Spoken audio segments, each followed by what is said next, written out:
I think I'd rather coach because I'd have more involvement in rugby specific rather than referees, so like more one-to-one with the players, and I suppose more Monday to Friday role before a game on the pitch. So yeah, I'd definitely coach.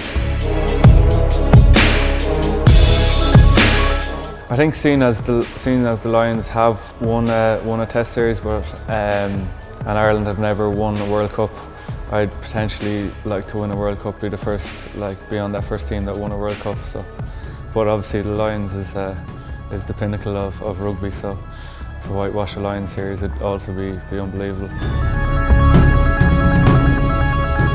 Definitely anywhere in the front row, just because I know the punishment they take in the scrums, and I suppose the weight they have to maintain as well can be a struggle sometimes. Probably Israel Dag, because he's smaller, but he could be faster than Israel Folau, so two very tricky opponents. Probably with Tanu Umaga maybe, really skillful player and a really physical player also. Or maybe with Man Nonu. Yeah, so recently as I've been kind of managing my injury, I just kind of look for little ways to try and get small benefits to help me get back on the pitch. So I recently tried a cryotherapy unit in town in Dublin. So it's basically you stand in a chamber for 3 minutes, and they pressurise it, and they drop the temperature to minus 150 degrees. So you stand in there for 3 minutes at that, and take a minute break, just get on a bike and go back in for a minute at another 150 degrees. Yeah, and it's obviously freezing in there, and you have your gloves on and your socks just in case you get frostbite. But yeah, no, it's good. I think it's a good way of getting a bit of recovery into the muscles and into the body, and it also says it helps your sleep patterns as well. So just one thing I help for recovering.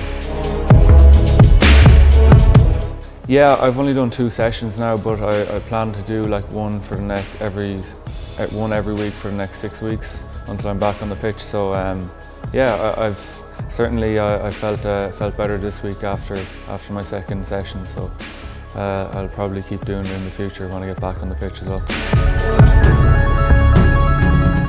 Yeah, it's definitely it's colder than an ice bath, but I think ice baths are a little bit similar, but it's an ice bath without the cold water. But yeah, it's a different feeling though, because it's cold air being blown at your body, and it's not water. So yeah, it's a little bit different, but I definitely think it's beneficial. And some people think there's no science behind it, but it all comes down to the person that experiments with it and how you feel after it. So it doesn't matter if it's not scientifically proven. Like, a lot of guys do believe in ice baths and do believe in cryotherapy units, down to how they feel after it and how they can perform the next few days after it. After every game, it's compulsory you do a 3-minute ice bath at about 8 degrees Celsius. Yeah, twice a week probably. Once after a session on a Tuesday, and then once after a Thursday session. So Tuesday, Thursday would probably be your heavy sessions on the pitch and a lot of running. So the body needs a way to recover and to get back to normal.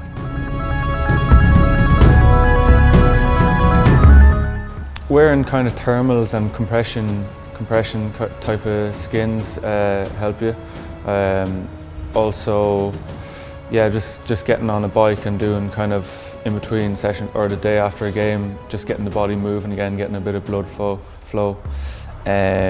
Also massage during the week, so we'd have constant massage every day, so just to flush the body out and to flush the aches and pains away.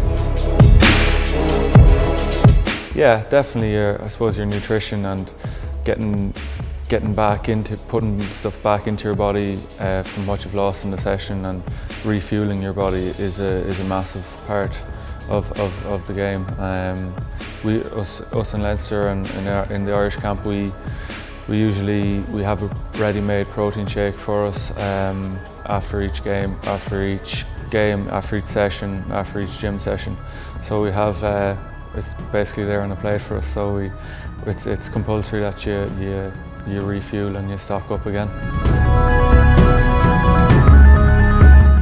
Yeah, there's a place called Sea Point down near Dunleary, so we always jump into the sea in there, and it's actually at its warmest now. It's pretty cold during the summer, but yeah, that's even a better way to get movement as well. Just go for a swim and jump in, but I don't know if I'll continue it on into the winter.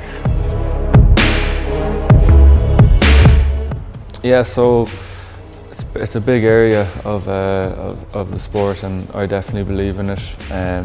We have our own one-to-one psychologist that we meet before games and stuff. But yeah, definitely things like an introduction to mindfulness and meditation, things like that during the week, just to switch you away from training and from the rugby environment is a good way, just to reboot the mind, I suppose, and get you ready for the next day of training. And then you just go through a few things you need to tick off during the week with the psychologist, and what you can do in training, doing extras, and just ticking off those little boxes that need to be ticked off that'll improve your game. Yeah, it's massive. So every Sunday evening or Monday morning I'd sit down and just go through what needs to be done for the week, on or off the pitch. So that could include like training, college work, meeting friends, switching off, recovery, coffee, everything like that. So I try and hit all areas of my life. Yeah, definitely I'd be one for being ready and prepared the night before a game. So I'd always pack my bag the night before. Yeah, pack my own kit bag the night before. Always have 2 pairs of boots in my bag, just in case the other pair rips or something like mad happens. Yeah, and then the day of a game, I'd get up early and get my breakfast into me early, stay well hydrated, and then a few kind of personal things. I'd say a prayer before I go out on the pitch, and yeah, just write down a few notes that just re-emphasises things that I've done during the week, what I'm going to achieve on the pitch or what I'm going to do in a game. So just a few little things like that I do that helps me mentally. It's tough. It's a tough one. I suppose whenever I came into the sport, I was told if there was anything ever went bad, you know, you're here for a reason. You're picked to play for a reason, because down to the ability you have and what you've done in the past. So it's just another game, and don't let outside factors have an effect on you. I suppose if something doesn't go your way, just delete it and move on straight away. It's gone and it's happened, and next play always. So our coach always tells us it's next moment. So we live by the moments, and we don't look too far forward, or we don't settle on what's just happened. It depends. In the morning I'd go for a flat white, and if I was going for something late in the evening, probably a double macchiato. Yeah, a couple of places actually.